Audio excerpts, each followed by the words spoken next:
உங்களுக்கு தெரியுமா, Singapore HDB குடியிருப்புகள்ல நள்ளிரவுல கேட்கும் அந்த மர்மமான சத்தம் வெறும் கட்டுக்கதை கிடையாதுங்க. அது பல பேரோட தூக்கத்தை கெடுத்த ஒரு நிஜமான திகில் சம்பவம். அதான் அந்த ஃபேமஸான ரெட் நாபிள்ஸ், சிவப்பு நிற பளிங்கு கற்களோட மர்மம். வாங்க, இத பத்தி நாம இன்னைக்கு டீட்டெயிலா பார்க்கலாம். இதுல ஒரு முக்கியமான ரூல் இருக்கு. அது என்னன்னா, நைட் 2 மணிக்கு மேல உங்க வீட்டுக்கு வெளியே காரிடார்ல பளிங்கு கற்கள் உருண்டு வர்ற மாதிரி சத்தம் கேட்டா என்ன நடந்தாலும் சரி, கதவை மட்டும் திறக்கவே கூடாது. அப்படி அந்த எச்சரிக்கையை மீறி திறந்தா என்னாகும் தெரியுமா? சரியா நள்ளிரவு 2:14 இருக்கும். டாம் பின்னிஸ் HDB அபார்ட்மெண்ட்ல கவின்னு ஒரு பையன் தனியா இருக்கான். சுத்தி ஒரே நிசப்தம். ஆனா அந்த அமைதி ஒரு பெரிய ஆபத்தோட ஆரம்பம்னு அவனுக்கு அப்ப தெரியல. அந்த மாதிரி ஒரு மரண அமைதியில திடீர்னு வெளிய காரிடார்ல இருந்து ஒரு சத்தம் வருது.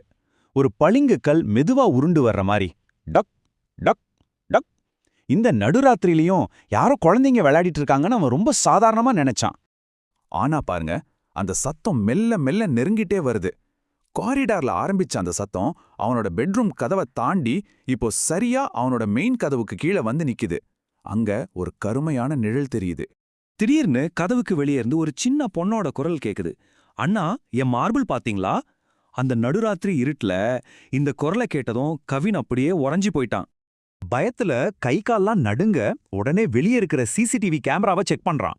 ஆனா அங்கதான் ஒரு பெரிய ஷாக். அந்த ஃப்ளோர் முழுக்க யாருமே இல்ல. மனித நடமாட்டமே இல்லாத ஒரு இடத்துல இருந்து மறுபடியும் அந்த சத்தம் கேக்குது. டக் டக் டக். சரி, யாருக்காவது கால் பண்ணி உதவி கேட்கலான்னு ஃபோன் எடுக்கிறான். ஆனா ஃபோனில் சிக்னலே இல்ல. வெளி உலகத்தோட இருந்த தொடர்பு முழுவதுமா கட் ஆயிடுச்சு. அது மட்டும் இல்லைங்க, திடீர்னு வீட்ல இருக்கிற லைட்ஸ் எல்லாம் ரொம்ப பயங்கரமா விட்டு விட்டு எரிய ஆரம்பிக்குது. இப்போ கவினுக்கு நல்லாவே புரிஞ்சிடுச்சு, இங்க நடக்கிறது எதுவுமே சாதாரணமான விஷயம் இல்லைன்னு. சரியா அந்த நேரத்துல மெயின் கதவை யாரோ ரொம்ப பலமா தட்டுறாங்க.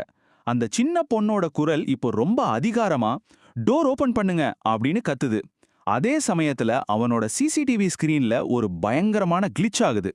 கவின் ரொம்ப பயந்துட்டே மெதுவா கதவோட பீப் ஹோல் வழியா வெளியே பார்க்கறான்.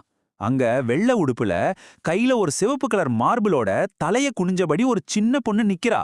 ஆனா அதே நேரம் CCTVல ஏற்பட்ட அந்த கிளிச்சு உண்மையான உருவத்தை காட்டுது. வெளியே நிக்கிறது ஒரு சின்ன சிறுமி இல்ல, முகமே இல்லாத, கண்ணு இருக்க வேண்டிய இடத்துல வெறும் கருமையான குழிகளோட இருக்கிற ஒரு கொடூரமான உருவம். ஆனா உண்மையான திகில் அது கிடையாதுங்க.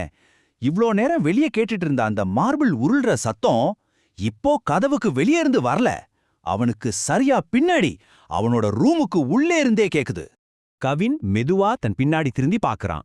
அந்த முகமில்லாத கொடூர உருவம் இப்போ அவனுக்கு சரியா பின்னாடி நிக்குது. இப்போ நீயும் என் கூட விளையாடணும் அப்படின்னு அது ரொம்ப மெல்லிய குரல்ல சொன்ன அடுத்த செகண்ட் வீட்ல இருந்த எல்லா லைட்டும் ஆஃப் ஆகி மொத்த இடமும் இருட்டாயிடுச்சு. அந்த இருட்டுக்கப்புறம் கவினுக்கு என்னாச்சுன்னு இன்னைக்கு வரைக்கும் யாருக்குமே தெரியாது. ஆனா அடுத்த நாள் காலையில பார்த்தா அந்த அமைதியான காரிடார் முழுக்க வெறும் செமப்பு நிற பளிங்கு கற்கள் மட்டும் ஆங்காங்கே சிதறி கிடந்துச்சு. இப்போ நான் உங்ககிட்ட ஒரு கேள்வி கேட்கறேன். நள்ளிரவுல நீங்க வீட்ல தனியா இருக்கும்போது உங்க கதவுக்கு வெளியே இது மாதிரி மார்பிள் உருள்ற சத்தம் கேட்டா நீங்க கதவை திறப்பீங்களா? யோசிச்சு பாருங்க.